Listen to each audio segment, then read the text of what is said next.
Hey, what's up, everyone? Welcome back to another Tuesday Night Live. This one just going to be a solo show, just really like question and answer.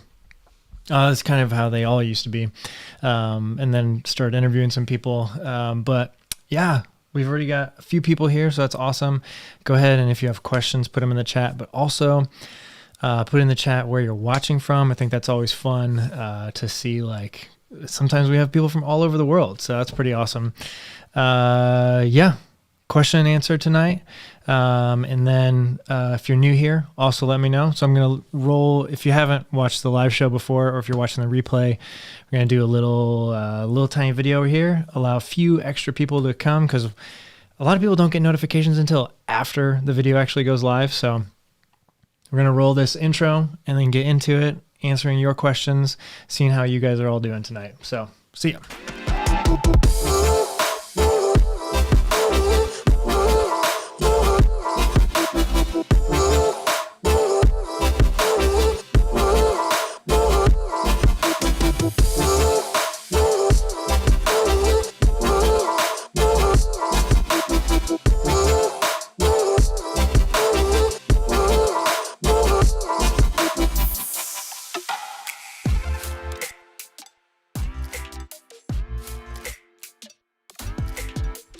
All right, so we're back, and let's see who's here.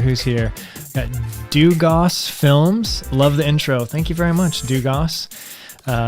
Caleb Smith is here. He says same. Aaron Townsend. Good evening, everyone from Texas. Douglas Hall is here from Olympia, Washington.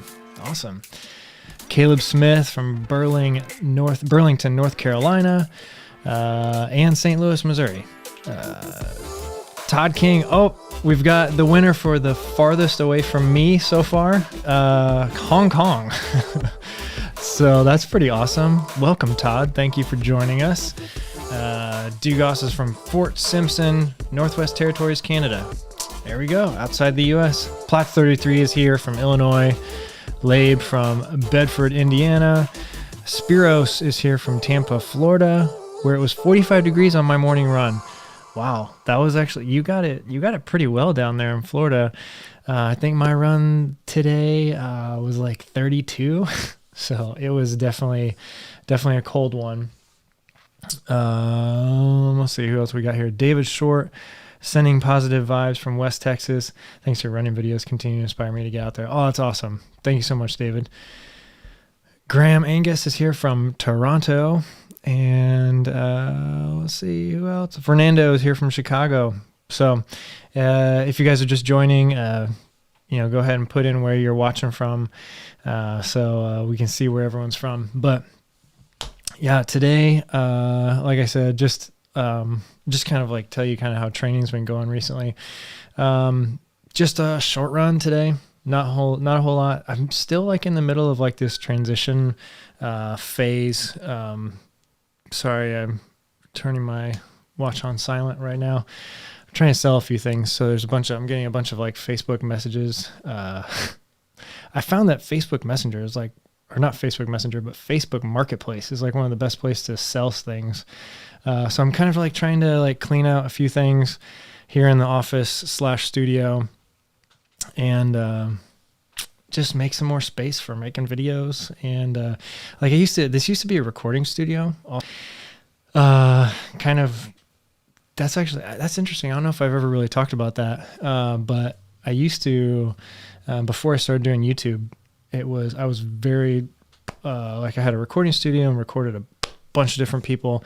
Had some people from Indy, Chicago, did a lot of like rap stuff. Me and a couple friends, we had this production company, and we would write beats, and then we would have people come rap over them, which was pretty cool. But also did my own stuff. I had 2 albums on iTunes for a long time, and then I actually just recently took them down because no one was downloading them anymore. They're like 10 years old. Yeah. So I'm selling off a lot of the like recording studio stuff, so that I can kind of make room for, like more like film production stuff, and just having more space in this room. 'Cause this is one room in the house that is mine, and it's pretty small. It's like a spare bedroom that I've basically turned into a YouTube studio, and it also has all my running stuff and everything in here. So it's also my home office right now for working at my day job.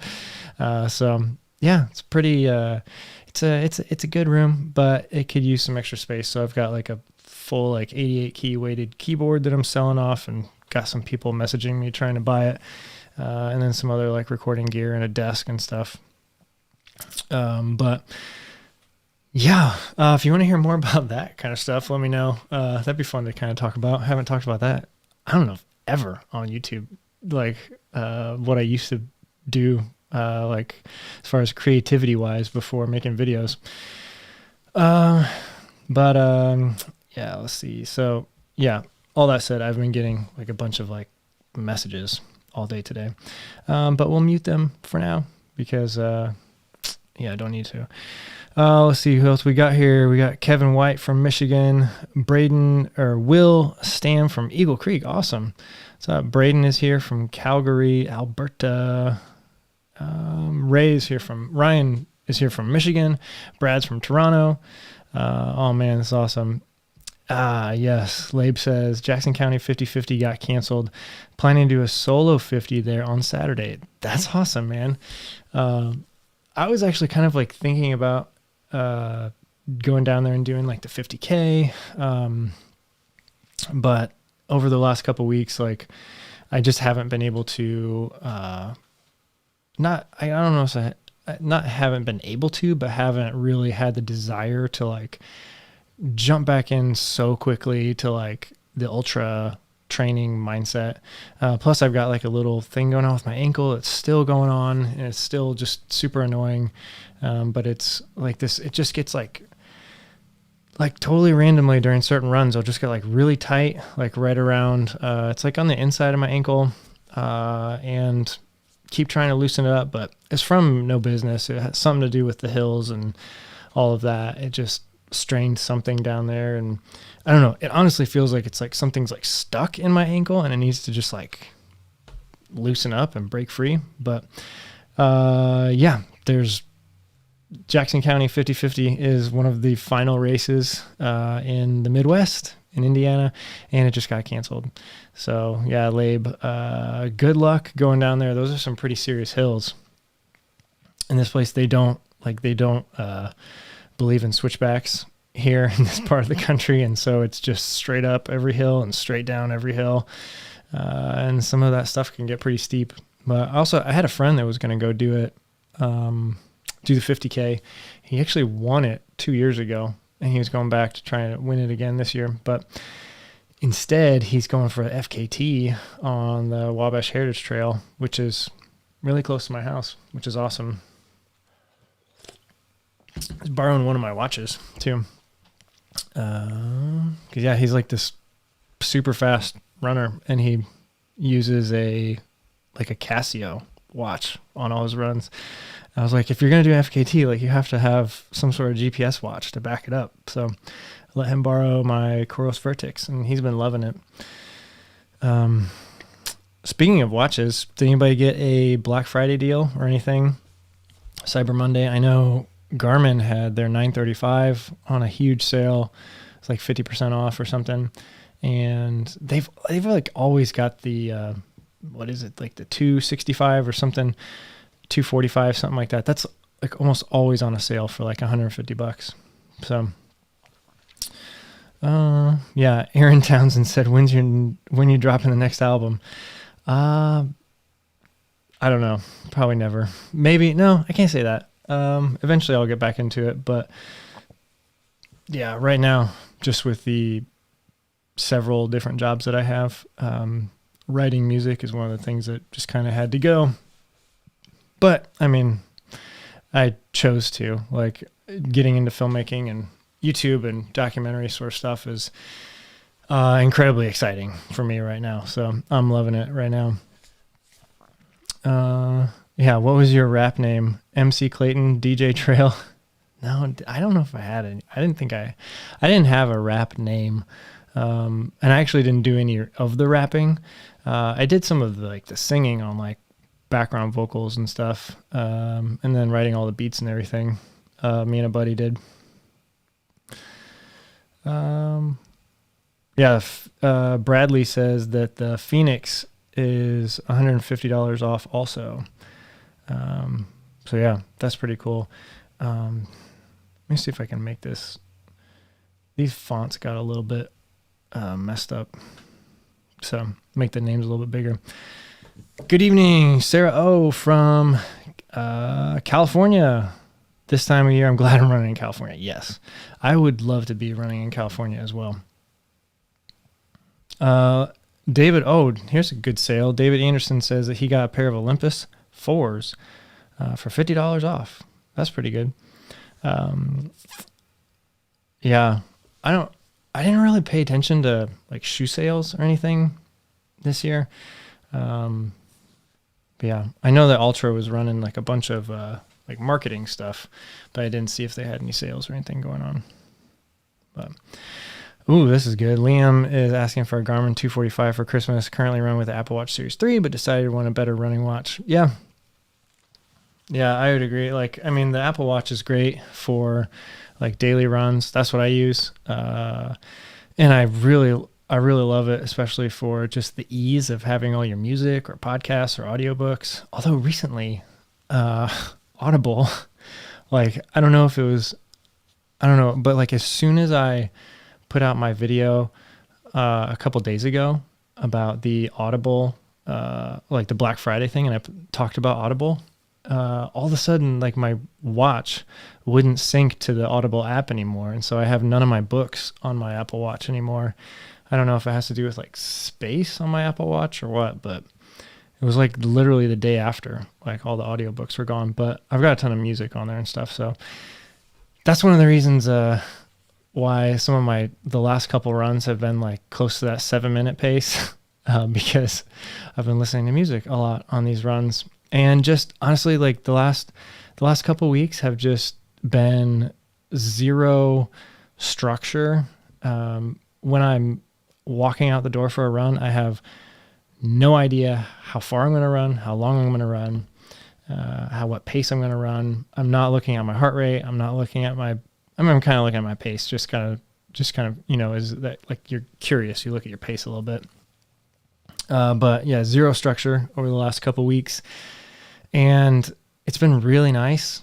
But also it's been really tough not having, like something like to work towards. And so that's why I'm really excited that, starting Sunday, maybe either Saturday or Sunday, probably Saturday, is when I'm going to start.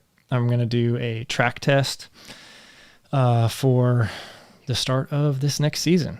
And that's pretty exciting. I mean, it's always exciting when, I love that kind of stuff. Like I love going and testing myself. But this is going to be like a baseline fitness test. And, I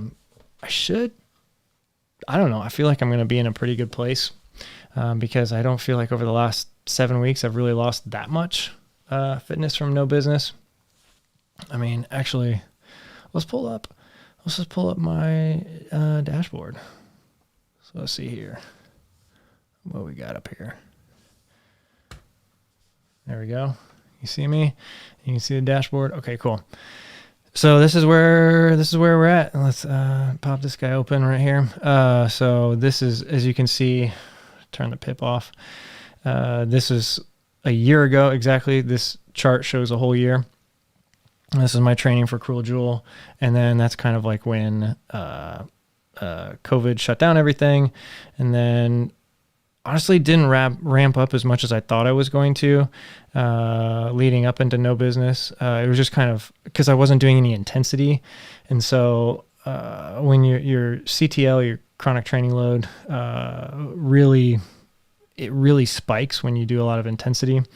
That's when you gain a ton of fitness. But if you're just doing a lot of like really long, slow, like base miles, it doesn't ramp up as fast. So that's kind of why the last maybe 2 months before No Business didn't ramp up very high. And then that was No Business. And then this has been since No Business. But as you can see, like my fitness chronic training load is right at 50 right now. And if we go back, like that would be somewhere around like end of January, beginning of February. So I'm in a really good place, much better fitness than I was exactly a year ago. So I'm really excited for this build up for Cruel Jewel, because I'll be starting 2 months ahead of where I was, pretty much. I don't know if maybe I'm being confusing with this, but if we're looking at my fitness right now, chronic training load 50, beginning of December, and I wasn't at that until the end of January last year. So, pretty pumped about that. To be starting training from Cruel Jewel from like a chronic training load of 50. The goal is always to get as close to 100 as you can get, right before a race. So pretty excited about that. If we close this is just kind of like shows some of the time and zones. Like if you look at this, this is my zone 1, zone 2, zone 3 over the last 90 days. So obviously I have not been doing a whole lot of high intensity efforts over the last 90 days. It's been pretty much all like zone 1, zone 2, for all of this stuff. So that's kind of like where my fitness is right now. But like I said, pretty excited to be starting the season in a much, much better place than I was last year. And then the fitness test. Oh, I wanted to tell you guys about what the test is. Let's see if I have any questions first, because I want to answer questions and make sure that a lot of these questions don't get too old, because I know that people can't stick around for the whole thing. So let's see. Brendan Ferrara says, how much sleep do you need after a 100-mile race? Like how many days until you can go back to working a normal life? That really highly depends on a couple different things. Number one, what type of 100-miler it was, how long you were out there, and then also what your experience level in them is. So for like, if you're doing like a hard rock qualifier or a big mountain race, like it's going to take you 35 to 40 hours, something like that. It's going to take a lot longer to bounce back from than a race that takes you maybe 24 hours or 20 hours. And that's just simply because of the stress on your body. You're going to be able to bounce back a lot quicker if you've been out there less, unless you could swing it the other way if your intensity was much higher. But for me, I think I was going to see if I could look in my Training Peaks and see if there's any actual data that we could look at for how quickly I bounced back. But I know that as far as like going back to work, like maybe give yourself like 2 or 3 days, and you should be like able to like do a job if you're sitting in an office. But if you have a highly like physically demanding job, I would give it maybe a couple more days. But depending on how hard your race was, you can probably go back to work after a couple days. But your sleep, that seemed to, for me, it always kind of resets on that second night. The first night of sleep, I never get good sleep. I'm awake every 30 to 40 minutes, it seems, just with like cramps or something going on, some pain in my foot or something is happening where I just cannot sleep that first night. Second night, I always get a little bit better sleep. But yeah, probably honestly be better to ask my wife this question, how quickly I bounce back after a race, because she probably have a different opinion than I do. But I would say like a normal, decent, like normal life, normal work, couple days, and you'd be back to that. Running, it took me a good solid 2 weeks before I felt like that my heart was really back to normal. Like my legs and everything seemed to bounce back after about a week or so. I felt like I could go out and get a decent run in. I definitely didn't feel like I had like my full range of motion coordination until about 2 weeks. But I noticed like my heart rate would just fluctuate a lot during runs for the first 2 weeks. And it wasn't until about the 2.5 to 3 weeks after that it really kind of started to come back to normal, to what I was used to. Matthew asks, do you have any Bigfoot 200 tips? That's a tough race. I would say like, definitely have plenty in every drop bag, or if you have a crew, just have tons of socks, tons of, different types of clothes, like really, really good, like rain gear. I would say that don't skimp on your rain gear. Have a couple pairs of shoes, because Bigfoot 200, even if it's not raining, there's a lot of stream crossings. Some sections it's just like every mile or so you got a stream crossing, so your feet are going to be wet. And then it did rain quite a bit. That area of the country is just rainier than other areas of the country, so I'd say be ready for that. But yeah, eat a lot. Take your time at aid stations, get some good food. You're going to be spending, 5,000-6,000 calories a day while you're out there, and you're going to be out there for 4 or 5 days. I guess the limit would be 5 days.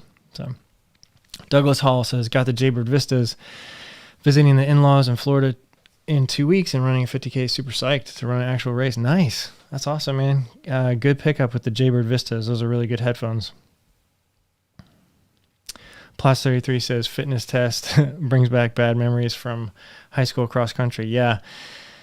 Yeah. And it's a running test. It's not like a high school physical education fitness test where you like see how far you can stretch and how many pull-ups you can do and everything. So the actual test, the way it goes is it's like a warm-up, usually like maybe like 20 to 30 minutes of just kind of like loose jogging, just like really making sure that, and that includes like a dynamic warm-up. So stand on the side of the track. I always go to a track for this.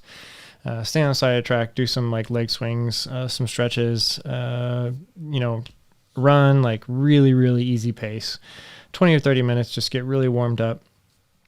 And then in those last like 5 minutes, you're kind of starting to ramp up your pace. And at the 30-minute mark, like you hit your lap button on your watch, and hopefully you have a watch that can measure your laps outside of your miles. And this might be kind of confusing, but some watches lap on every mile. And if you hit the lap button, it just creates a new lap, but then it'll auto lap again a mile after you hit that button. I think Coros does that. And there's some other watches, but like Suunto, Polar, I believe Garmin too, they've got kind of like two separate lap tracks, you could call it, so that when you import it into Training Peaks, you can see like your mile splits, but then you can also see when you can also see the times that you've hit the lap button. So you want your first section to be 30 minutes, and then you can need a 10-minute section and a 20-minute section. So you need to look at all three of those. So yeah, halfway point, you hit your lap button and you do a 10-minute. It's like the race has started and you're doing a 30-minute race. The point is to run as fast as you can for 30 minutes without really slowing down at the end. So you kind of got to try and pick a pace that, maybe a little bit slower than your 5K pace, something like that. And 10 minutes into that, you hit your lap button again. So now you're 40 minutes into the workout. And then the last 20 minutes is just an all-out race. And that's where that's where all the data is going to come from. You don't want to race anybody. You don't want to do this in a race. This has to be by yourself because you'll run a lot faster if you're actually in a race. So then you're taking that data from the last 20 minutes and you're setting all your zones, your heart rate zones after that.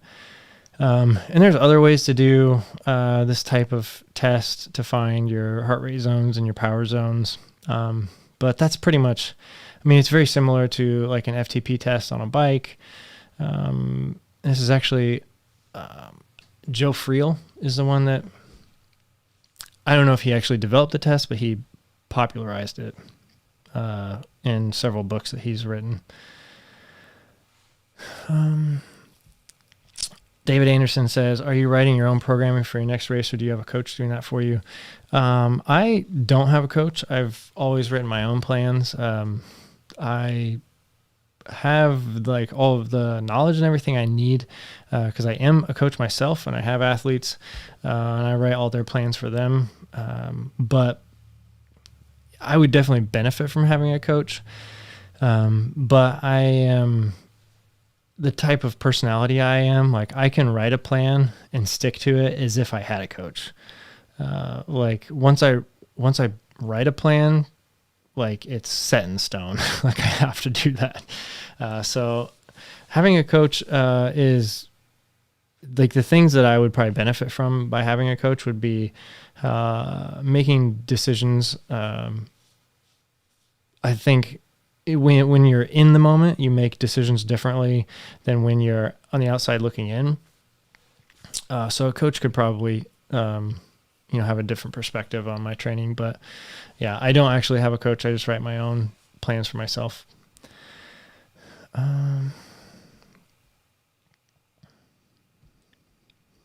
Sarah O asked a question. I might have missed it, but what are you training for next?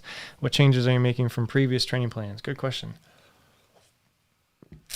So the big goal for next year is the Cruel Jewel 100, and that's a 100-mile trail ultramarathon in Georgia, and it's got 33,000 feet of elevation gain, vertical gain, and 33,000 feet of descent. It's on some of the same trails as the Georgia Death Race. Like I think it's something called like the Dragon Spine or something like that, where it's just like it's similar trails to like there's no switchbacks, like it's just straight up, straight down. Not super tall mountains, but just a lot of climbing, like never flat running. So I'm really excited about that. I was actually signed up for it last year, but it got canceled.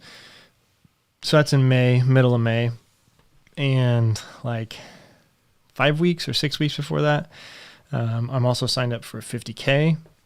That's a really tough 50K here in Indiana called the OPSF. They're not doing the 50 miler this year. They're only doing a 50K, so I've signed up for that. And then I actually haven't signed up for this yet, but I was going to do it today. But the Indiana Trail 100 in October, I'll sign up for that one too. I've actually never done that. I've volunteered at it twice and I've paced at it once. It's a great race. I really love that race. I've just never done it before. And I'll probably pick something in the summer. Might possibly be going, we'll see. I don't know. I might be going out to California for a race in June, Western States. But we'll see. We'll see about plans for that. I'm not totally sure right now. Yeah, that would be to like crew and pace. But I'd like to do a 100 miler in the summer too. So possibly, just depending on how things look in the summer. I mean, hopefully by then we'll be, back to normal. So Burning River is an option. Mohican would be an option again. I would love to go do that race again as well. But yeah, pretty much just Cruel Jewel 100 is what I'm focused on right now.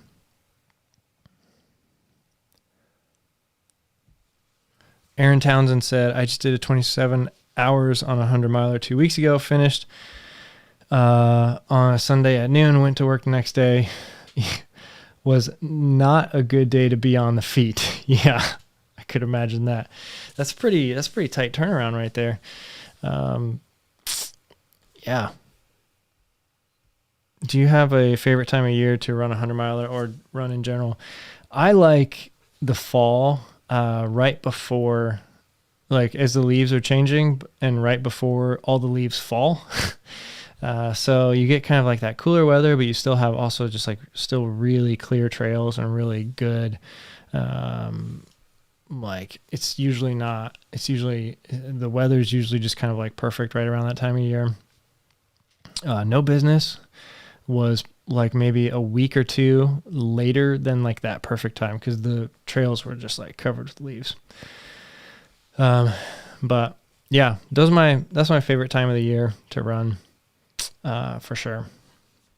So yeah, we'll see. What else you guys want to talk about? Oh, I got just today, and I wanted to see if any of you guys had ever used like a mechanical keyboard. I haven't even opened this yet because it just came like UPS like just dropped it off. Actually, I think DoorDash dropped it off. I think DoorDash is like being hired by UPS right now. But on a Black Friday deal, this is the keyboard that MKBHD recommends. So I'm going to try out this mechanical keyboard. I've never had a mechanical keyboard before. I actually got two different ones. The red keys and the brown keys. They were both on obviously it was Black Friday sale. So has any of you guys ever used mechanical keyboards? Yeah, let me know. The Leafy Bean Yoga says, what is your wall you hit when you run 100 milers? I know for my marathons, they say 20 miles. Yeah, probably same, 20 miles. No, I don't know. That's a good question. I think there's like 100 milers are weird, because there's the physical wall that a lot of people hit. It's just all over the place. It's really, really different. And there's several of them. Like usually during a 100 miler, there'll be 3 or 4 times where you're just like you feel like you've totally hit a physical wall that you're not going any farther. And for me, that sometimes happens around like mile 40 to 50. And it has a lot to do with like my mental state as well, because that's right before the halfway point. And at that point, you've already been going for like 10, 11, 12 hours, and you're just feeling absolutely awful. A lot of times. I mean, your legs are trashed by that point. And you're just, if you haven't been eating well, like you're going to be in a really bad place. So for me, it just like I usually hit somewhere in between that 40 to 50 miles. I just kind of have this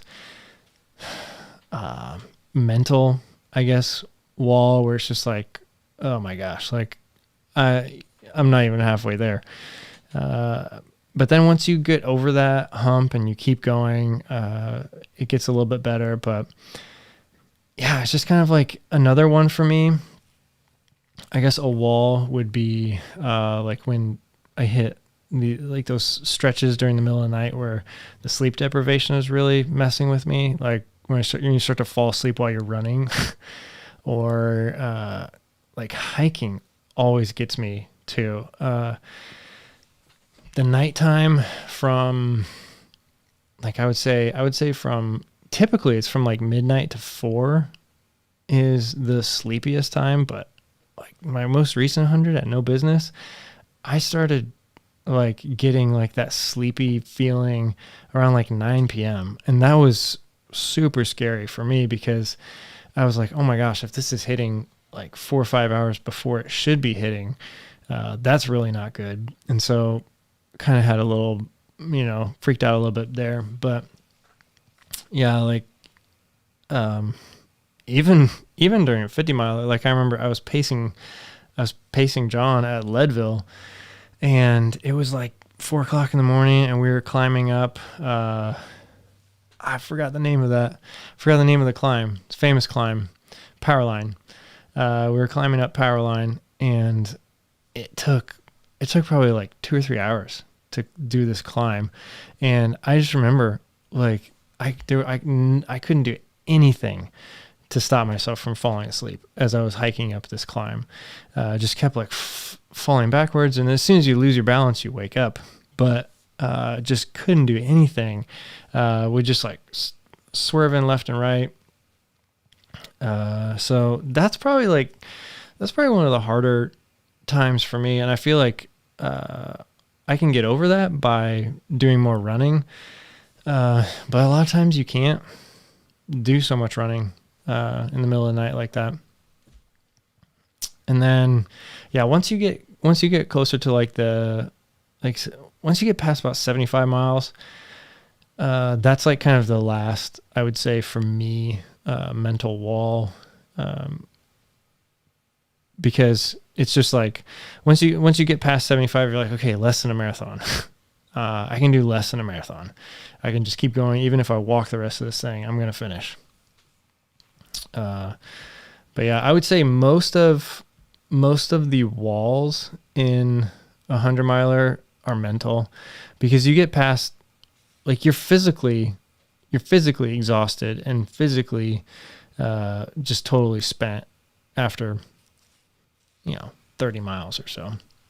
Your legs are trashed by then anyway. So let's see here. Dodd C says, can you ever see yourself taking on the Triple Crown? So I assume you're talking about the Triple Crown of 200s, and I don't, at this point, no. And it's simply because the races are just, they take so long to do them, because you've got a day or two of travel on the front and a day or two on the back, and the races are 4 to 5 days long themselves. And so you're looking at, like, you got to take off like 2 weeks, like, just to do one of those races. I mean, you could do it a lot differently. When I was just going out and filming, like, I was flying out on a Thursday, and then the race started on Friday, and then I would fly back on a Tuesday after the race finished on Monday, and then go back to work on Wednesday. So I was only taking a week off, but it was still a full week of vacation time just to go film. And if I was running, like, I would probably take at least another day or two on each side, especially just to relax and, like, see some more of the area. Because if you're spending that much, I mean, the race entry fees are like over $1,000 themselves.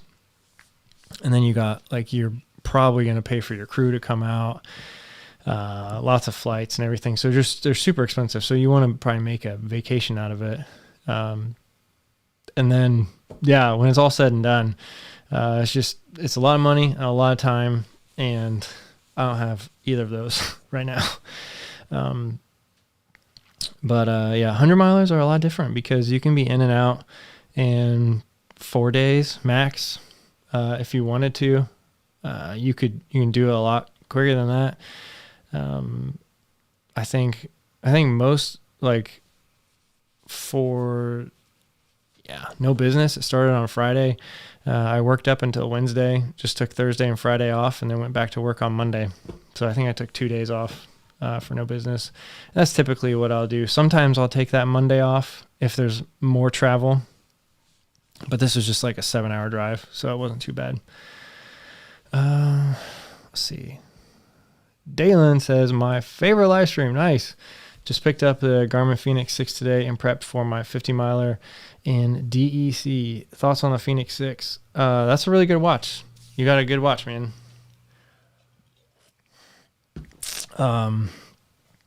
It's the battery life is pretty good. 40 hours, I think, is what they advertise for it.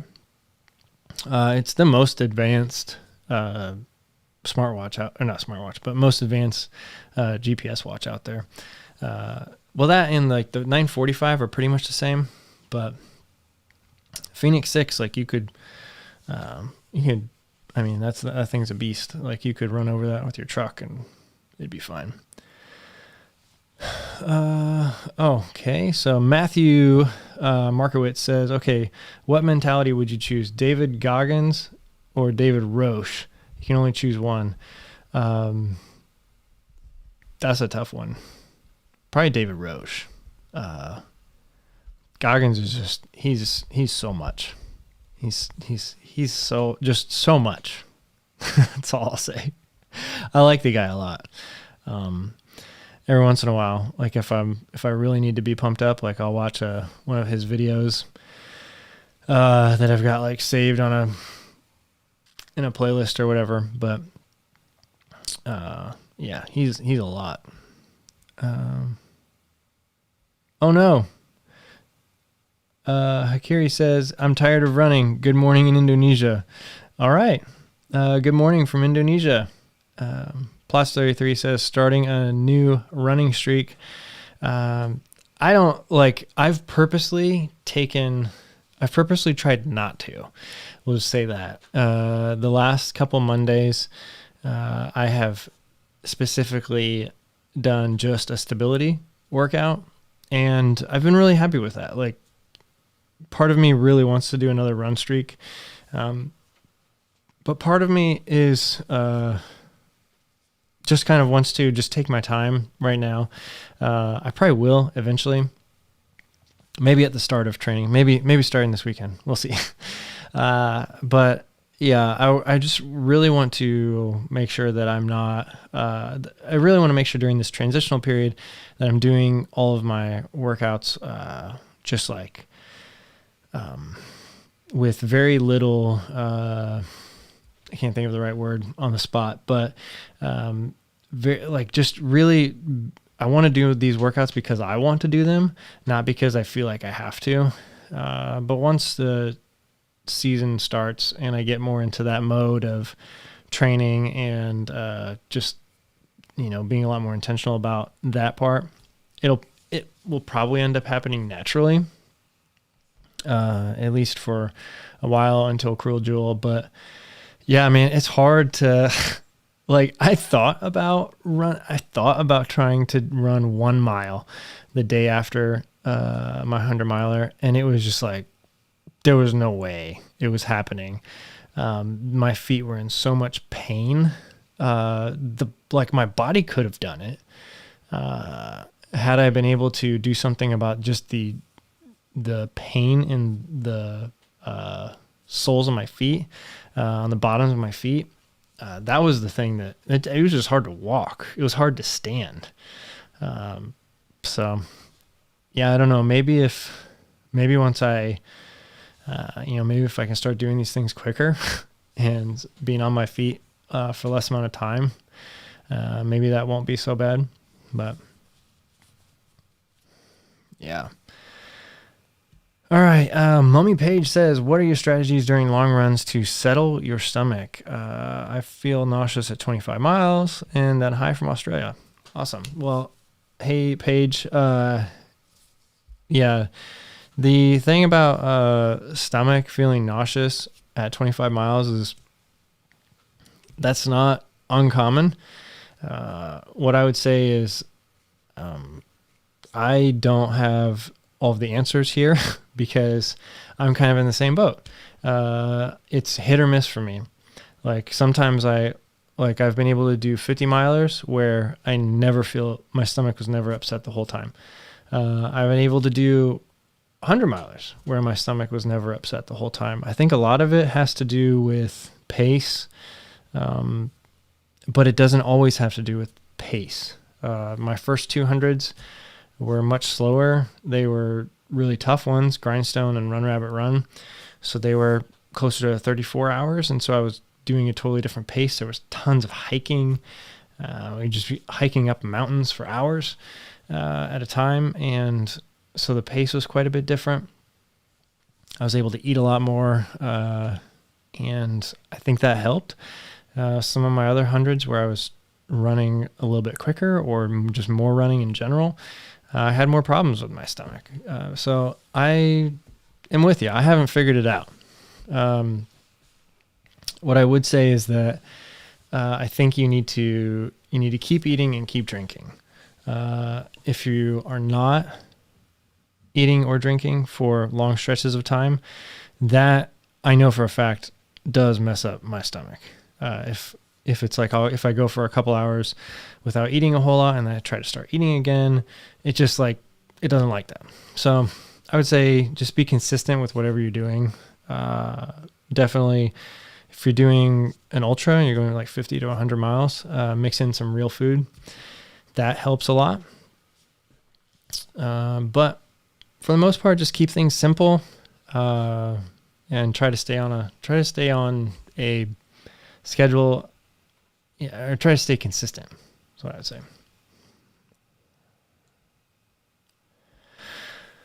All right. Posner says, "Hey Ryan, any chance you would do a video series on ultras for beginners? I'm a newbie looking to do my first 50K in 2021.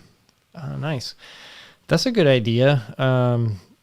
That'd be interesting. Let me know like what sort of stuff would you have questions about. Yeah, that could be really cool. Yeah, that's a really good question. My brain is like just turning, so that's why I probably look like I'm frozen right now. But yeah, maybe I could do that. Definitely let me know. Just put, like, if you think about them later, come back to this video and put questions in the comments. Let me know. Or join the Discord server and put your questions in there and let me know. That's been really fun, actually. If you guys don't know what Discord is, it's like a website. I don't even really know what it is, but no, I'm just kidding. But it's like we have like a server. It's called the Ryan Clayton YouTube community. And in my last couple of videos, I've put links to the server in there, and you can just get an invite. And once you're in, there's different channels that you can chat on. There's like 200, almost 250 people, I think, that are on it right now. And it's just really cool because it's all people with kind of like it's kind of like if you had a big running group, and just lots of knowledgeable people on there. You can ask questions. People are really friendly. So it's a good place to be. So check that out if you are interested. If you don't know what Discord is, just sign up. It's pretty cool. Yeah. Ultra 101 series. That's a good idea. A bunch of people want this. Shalene, Kurt wants it. Mummy Page, Posner, Hakiri wants it. Everybody. Okay, great. Let's see. Plots 33 says stomach issues are so individual too. Lots of trial and error during training runs. I can even have issue on 5-mile runs occasionally. Yeah, it's true. I mean, the stomach issues is just, yeah, it's very individual, and some of the times it comes out of nowhere. So it's kind of tough to give like a concrete answer on. But I would say that everybody just needs to practice, and keep race day as similar to your practice as you can.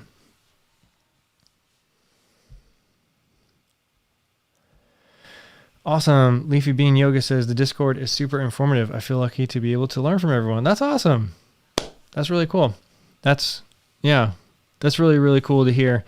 It's like, that's kind of like why I put it together, because I just thought I felt like there was, so much going on, like in the comment sections of all my videos. And it was really hard to, it's not like I still am at a point where I'm not like, I'm still able to answer almost every question and comment in my, on my videos.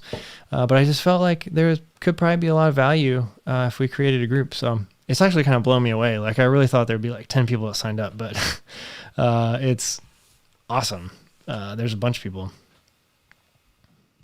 Christy says, do you offer running coaching or recommend any good coaches? Yeah, actually, I do coach online, one-on-one.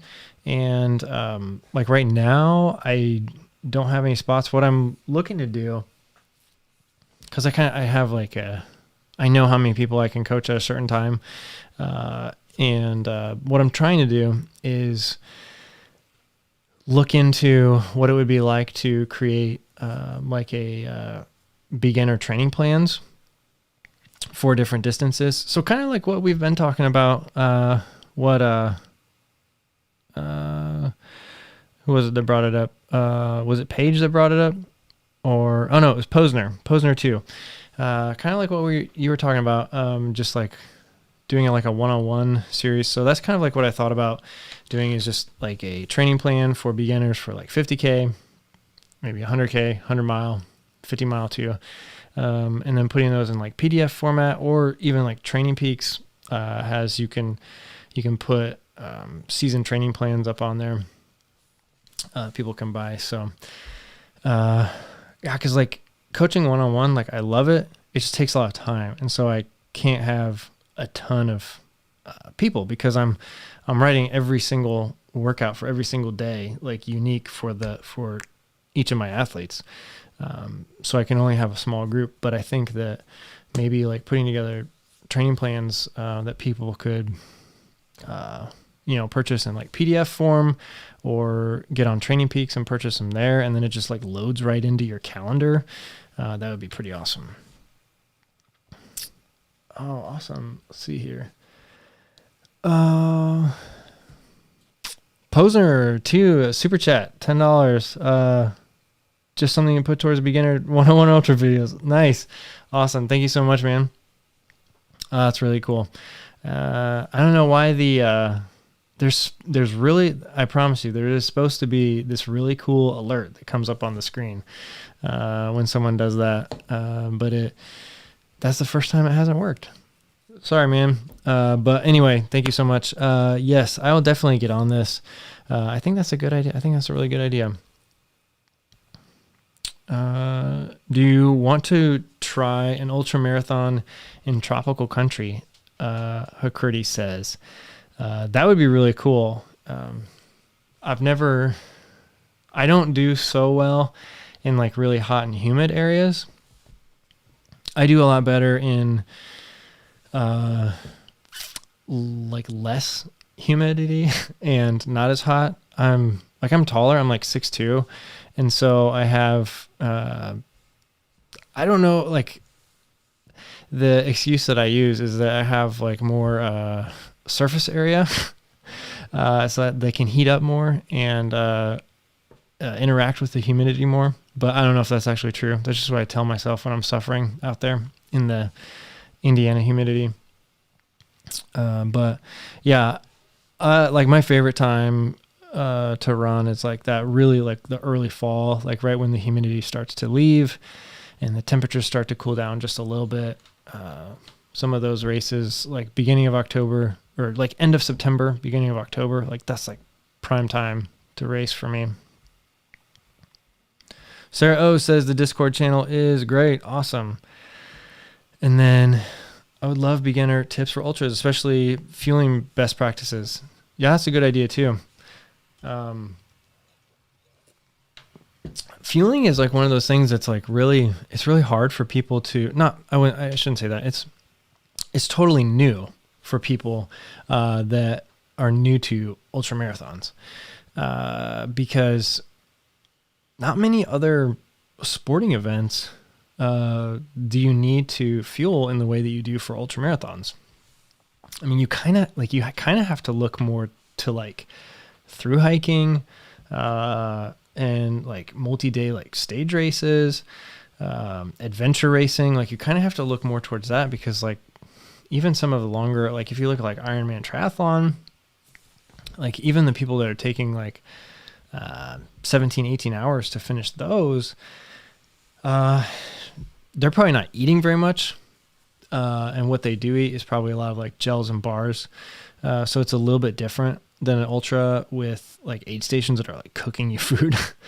But yeah, I mean, you look at like marathons, completely different fueling strategy. Most sporting events that people like grew up playing, like if soccer, basketball, baseball, football, something like that, completely different. So that's kind of one of the things that like I work with my athletes on, is just trying to find things that work and put them in practice during training.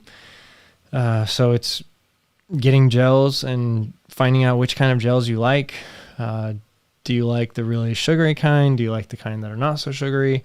Do you like what flavors do you like? What consistency do you like? And then once you find a brand and a couple flavors, then you kind of stick with that. And then we use them for like a 50K training run or something, see if it worked out. And then we'll use it in a 50-mile race, see if it worked out. And then you're kind of like looking at how your body handles the day. Sometimes depending on the person, we might be shooting for somewhere around like 300 calories, 350 calories. I tend to think about everything in calories. Or, if it's a much smaller person, maybe less, maybe 150 to 200 calories. So you're kind of like just trying to play with that, and it's really just trial and error.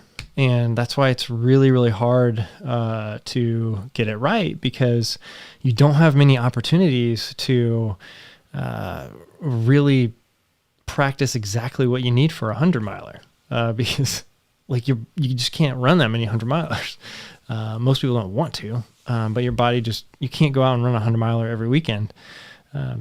Some people probably could or do, but it's not something that most people do during training. So a lot of people will get in, they'll get in like maybe a 30-mile training run, but anything longer than that is a race. Usually, maybe you do a 50-miler or two, or 100K before you do a 100-miler. And then most people are just shooting for like 100-miler a year. So it's really, really hard to dial in your nutrition, because especially if you're only doing one a year, you don't have a whole lot of data to work off of about just like what worked and what didn't. So it's really, really hard. And you have to, like, you just have to practice it. And then you have to also, another thing that we talk about a lot of times is just being really flexible. And if you go into it expecting one thing and it starts not working, then you have to be able to switch. And some people do it really well, some people don't. I feel like for the most part, I can do that pretty well, but it helps when I have a crew of people like looking out for me. So that's also one thing that is like really important during 100-milers, is to have a crew, because that would have helped me a lot at No Business. Like, the more I go back and think about this most recent 100-miler that I did, I'm just like, man, like I really, I don't regret anything I did. Like it was a great experience doing it alone. And I didn't want to add to the amount of people that were coming to that town and that race. And so I just went by myself. But I was just thinking about those hours from, mile 60 to mile 90, or even even earlier than that, when I started to eat less, like in the middle of the night. Had I had a crew, they would have been able to spot that, and they would have been able to just like maybe force me to eat more, to keep things a little bit better on track. And then had I had more calories coming in, I could have been expending them a little bit better, or more. I could have been running a little bit faster throughout the rest of the race. So it's just like that kind of thing is like, this year, 2020, I got one shot to learn about how my body reacts to those miles 60 through 100. One shot this whole year. And so it's really hard to train for that. Now, if I was doing 500 or 600 milers a year, it'd be a lot different, but most people don't. So yeah, man, it's just tough. Oh, what's up? Justin does triathlons here. Happy Tuesday, man. Good to see ya. Justin has a YouTube channel that a lot of you will probably like, so go check him out. Oh yeah, we didn't even talk about this. Curdy says, "Did you see Killian?" Yeah, and there's been like so much. I mean, I don't know. So if you guys don't know what this is, Killian Jornet, probably greatest mountain runner alive, maybe ever. He did this thing where he was going to try and break the 24-hour track record. So you just run on a track for 24 hours. You see how many miles you can run, kilometers in his case. And he dropped out after like 10 hours because of a knee pain. I think it was like 10.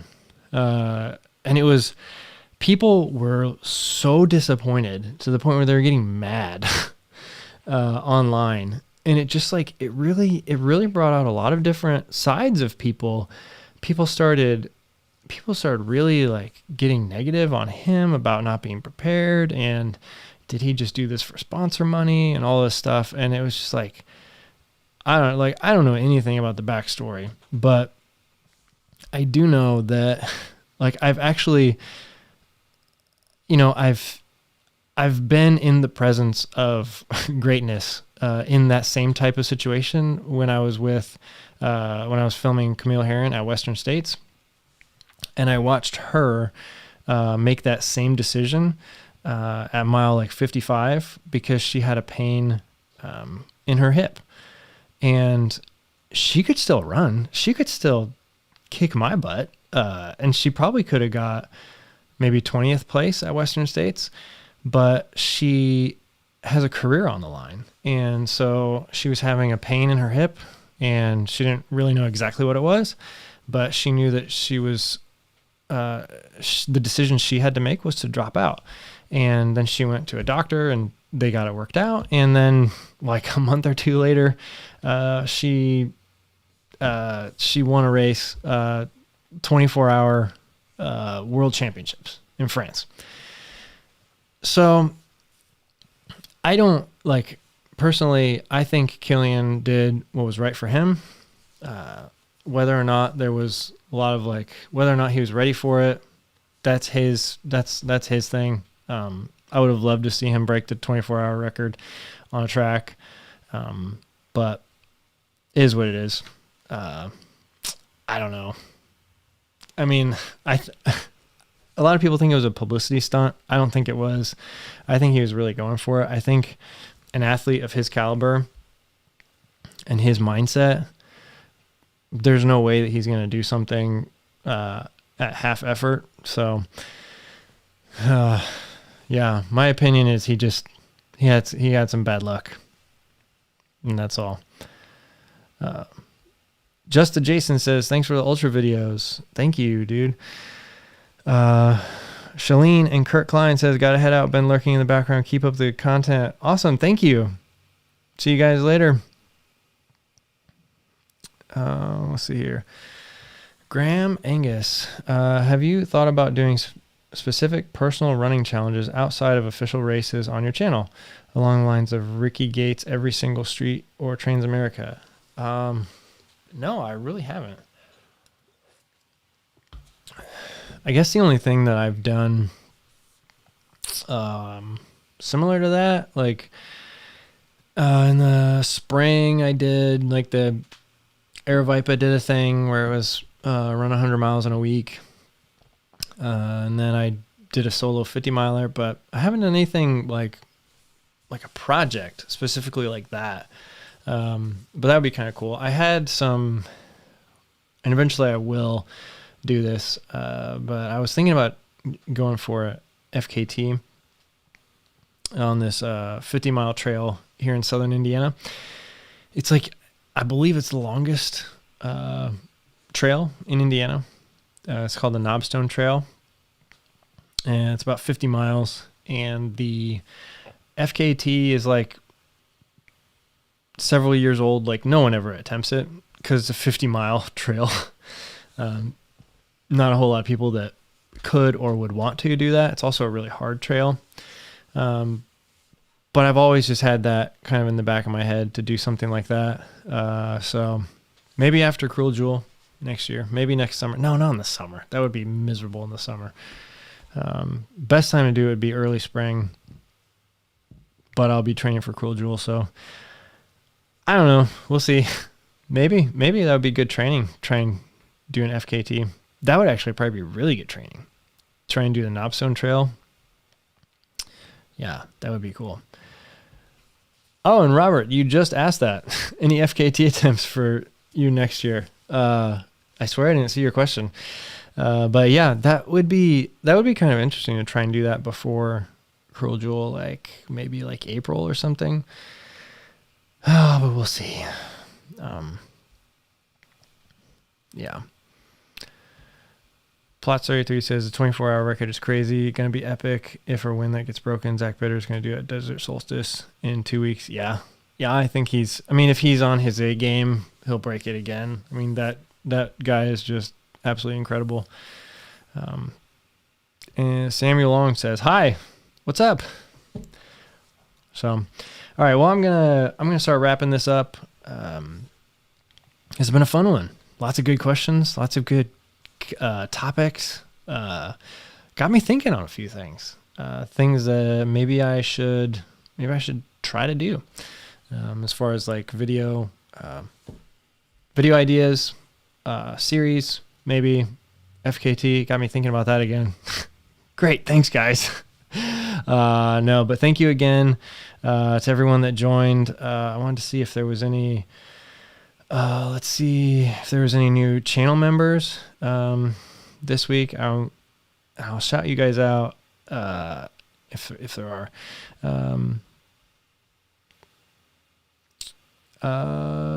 Yeah, it looks like there aren't any new ones in this past week. But yeah, if you want to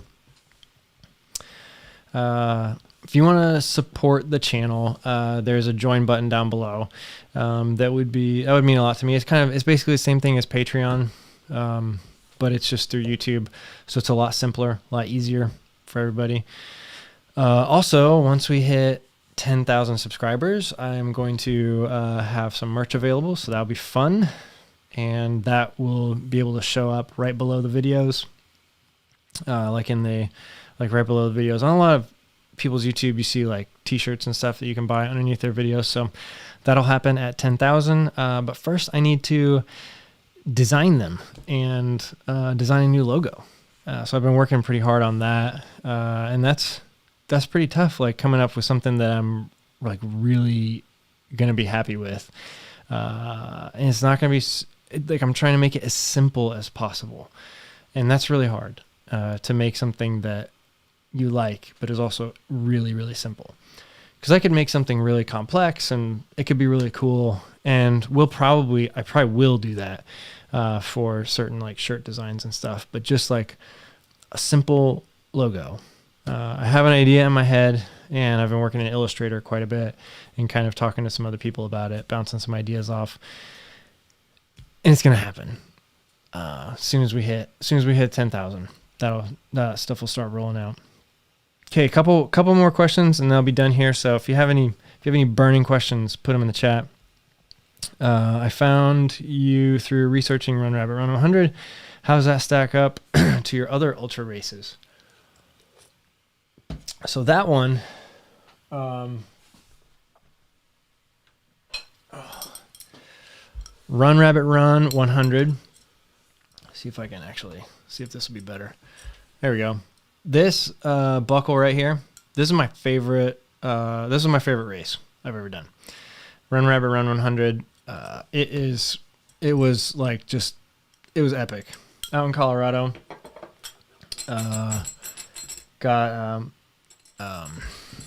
Let's see. Yeah, it's like maybe 2.5, 3 hours, maybe west of Denver, Steamboat Springs, Colorado. My good buddy Matt came out and paced me for 50 miles, which was awesome.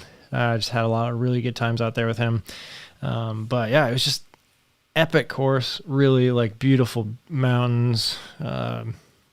Yeah, really good race. Absolutely loved it. As far as toughness, it was right up there with, I mean, it's a hard rock qualifier, so it's really hard. I think it was like 23,000 feet of gain. So you're doing a lot of climbing, a lot of descending. The last 6 miles of the course are downhill.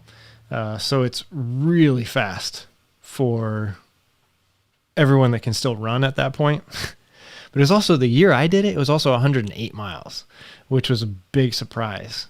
It was advertised as 102, and the year I did it, which was 2000, I think it was 2018, they took away some road, like dirt road sections, and added some single track sections. And they said it wasn't going to change the distance, but everyone I talked to, their GPS watch said 108 miles. And there was a lot of people that were missing the last couple cutoffs because of that. Because when you're bumping up against cutoffs, you're running, 20-minute miles, 25-minute miles.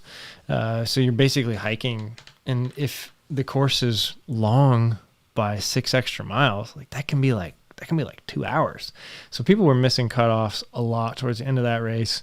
But I think they got all that straightened out, and I think they changed the course again after that year, and it's now back to its 102 miles. But yeah, epic course. Great race if you can get out and do it. Let's see here. Oh, awesome. Michael Powell says that he signed up for his first 50K. Sweet. Good job, man. Thanks for the shout out. And then, yeah, Jackson County 50/50. Sorry if you were signed up for that, man. Yeah, that was sad when it got canceled, but it was going to be tough for them to pull it off anyway, because they weren't allowed to use the start finish area that they normally use. Definitely sign up for it next year, because it's a great race. The start finish is at a lodge, and you can go inside. Like, they have the whole lodge they have for just the race. So it's like there's an upstairs and a downstairs, and you have like you can section off a couple chairs and corner of the room to be like your aid station, and it's 10-mile loops. So you come back to the lodge like 4 times during the race, and it's just a really good race. Good people run it. But this year they weren't going to be allowed to use that lodge because of COVID, and so they had to use a different aid station as the start finish. And it was just kind of going to be a mess, honestly, because I know that section, and it's just, it would have been really tough to pull off. And having everybody be outside in what looks like it's going to be like 30-degree weather on that weekend, that would have been a really tough race to pull off from a runner's perspective or a volunteer's perspective. All right. Sarah O says, thank you for the great conversation tonight. Thank you, Sarah. Good questions. Thank you for joining. Hakiri says, keep up the good content. Awesome. Chuck says, did you take a look at Mountain Mist 50K on... Yeah, I did. And I think it's really far away from me. So I'm trying to not do as much traveling. But it looks like an awesome race. I think maybe you commented about it on a video recently, but yeah, I did look it up, and it was like, I think it's like 7 or 8 hours away from me. So it would be kind of a long way to go, unless I was looking at the wrong website or something. Yeah, Michael, still gonna run it solo, sending good vibes. Awesome. Good luck, man. It's gonna be awesome. Being out there solo. The trails should be decent to follow, even if they're not marked. Definitely have the GPX file on your phone or your watch, something like that. So, all right, guys. Well, that's it for me tonight. Thank you so much for joining. I love like interviewing and talking to people on the show, but I also really love just these question and answer, just kind of like hangout times. I just think it's really fun. So thank you all for joining. I'm going to, let's see, I'm going to post a video tomorrow. You have to hold me to it. So I need to edit it tonight. And it's already like 10 o'clock, but I need to edit a video tonight that I'm going to put out tomorrow about things that I track, metrics that I track throughout the season.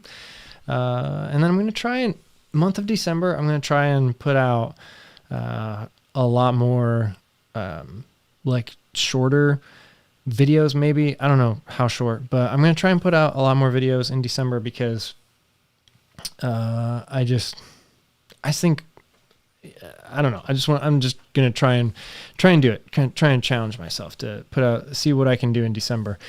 I have a list of like 30 to 35 topics that I could make videos on. And I'm just going to try and go through them and do as many as I can in December. So we'll see. But that means I have to edit a video tonight if I want to put one out tomorrow morning. So look for it. And if I don't, then it means that I fell asleep or something. So, but that's it, guys. Thank you so much for joining. I will see you again soon. Take care. Bye.